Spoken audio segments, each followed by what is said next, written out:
Hey y'all, I just wanted to share with everybody online that this beauty supply store, New World Beauty Supply Store, is now out of business. It's out of business because you guys boycotted the Asian. Yo, to all my beautiful black women for standing 10 toes down. Y'all are shutting it down. This is black love, baby. Shut it down.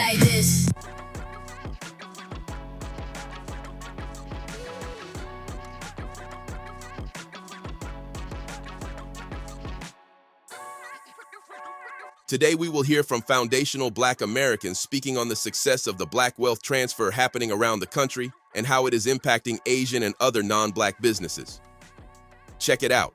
Wow. Let me find out Ken folks is showing up and showing out. Now do you see the power of the black dollar? Wow. These Asian-owned nail salons are really sitting there empty. And it's a few Uncle Ruckuses and Uncle Toms out here saying, oh no, not all Asian-owned nail salons are bad. They're Vietnamese, not Chinese. We know exactly who they are. They're the same people that talk bad about us while they are servicing us in their salon. Same people that won't let you go if you're a dollar short. Talk about you like shit in their native language in front of your face. Look like y'all done fucked around and found out in the worst possible way. It just seems like your time is up. Y'all have run a good course. Asians, y'all made a lot of money in the black community. I hope you saved some of it.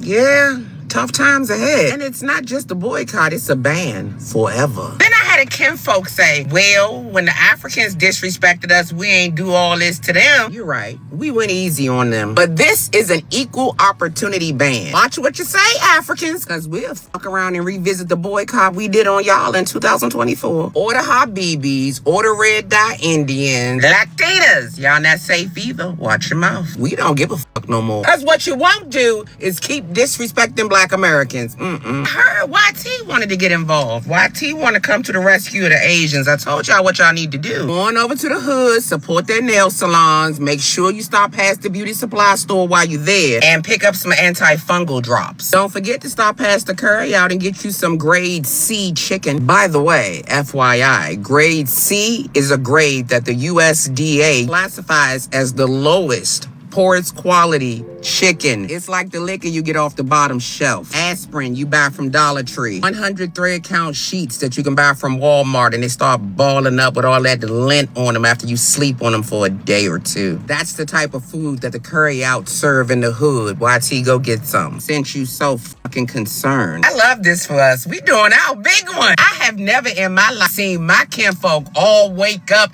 at the same time. And stop saying it's about racism. This ain't got shit to do with racism. What it has to do with is picking and choosing where we spend our money. But here's the kill, Mo. Every other race on this planet, or let's just say America, y'all pick and choose where y'all spend y'all money. And don't sit there and lie to me and say you don't. Hey y'all, I just wanted to share with everybody online that this beauty supply store, New World Beauty Supply Store, is now out of business. It's out of business because you guys boycotted the Asian-owned New World Beauty Supply Store. This is what I'm talking about. It is now closed. This is located in Los Angeles, and it's been closed for a week now. And I know it's because y'all stopped supporting these people, and you guys really send a message that no, we don't need to support Asian-owned beauty supply stores. This one is located in Los Angeles, but they're all over the country. We need to boycott all of them. And if they want our money back, basically they're going to have to approach our community with condolences for the 14-year-old that was killed by another Asian owner. And they're going to have to do more than that. But yeah, it's closed, y'all. Good job. Boycott checking.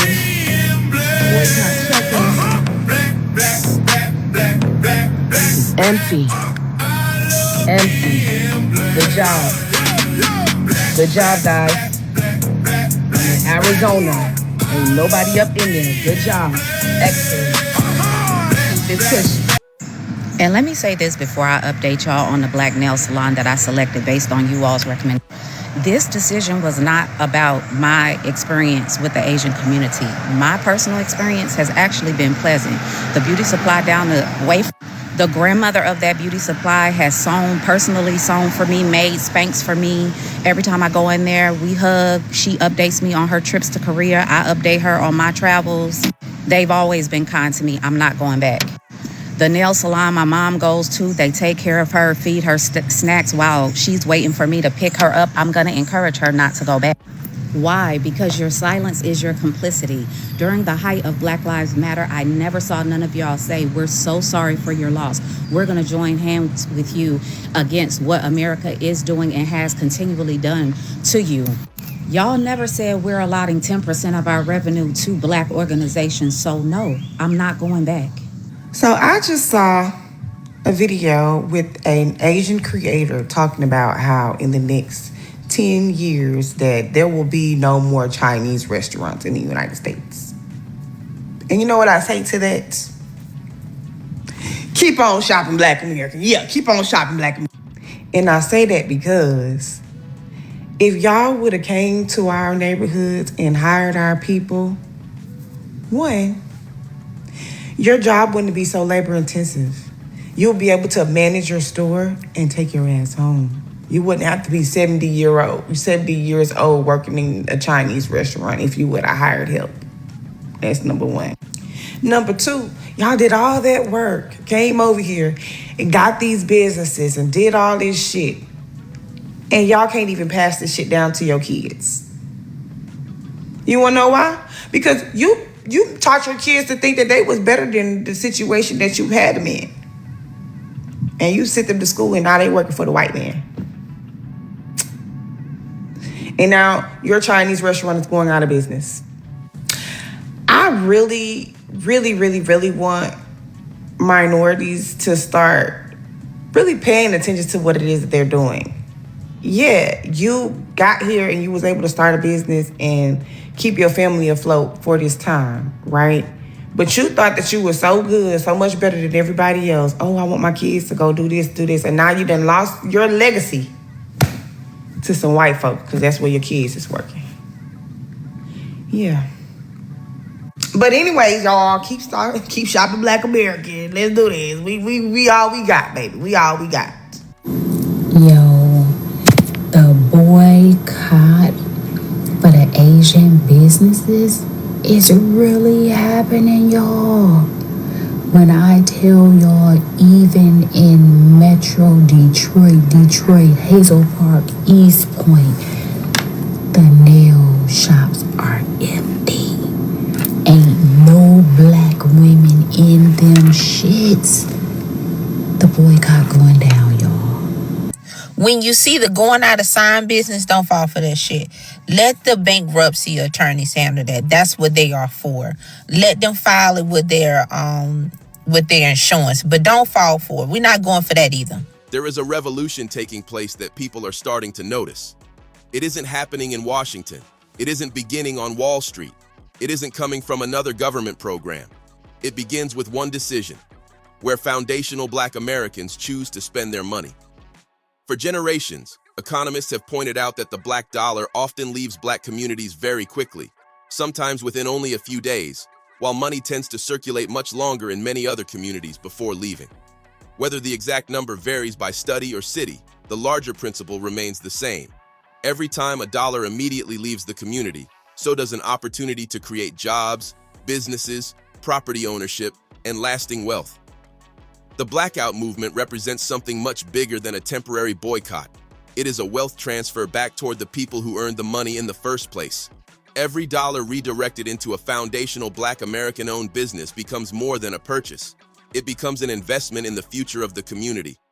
Imagine what happens when millions of foundational Black Americans intentionally buy groceries from Black-owned stores, repair their vehicles at Black-owned repair shops, purchase insurance from Black-owned agencies, bank with Black-owned financial institutions, hire Black-owned contractors, support Black-owned farms, restaurants, trucking companies, software firms, media companies, and manufacturers. That same dollar pays an employee. That employee pays rent or a mortgage. The landlord hires a contractor. The contractor buys equipment. The equipment supplier hires another worker. $1 begins working several jobs before it ever leaves the community. That is how communities build wealth, not through luck, but through circulation. For too long, many neighborhoods have produced consumers while other communities built producers. Producers own businesses. Producers own warehouses. Producers own shopping centers. Producers own factories. Producers own banks.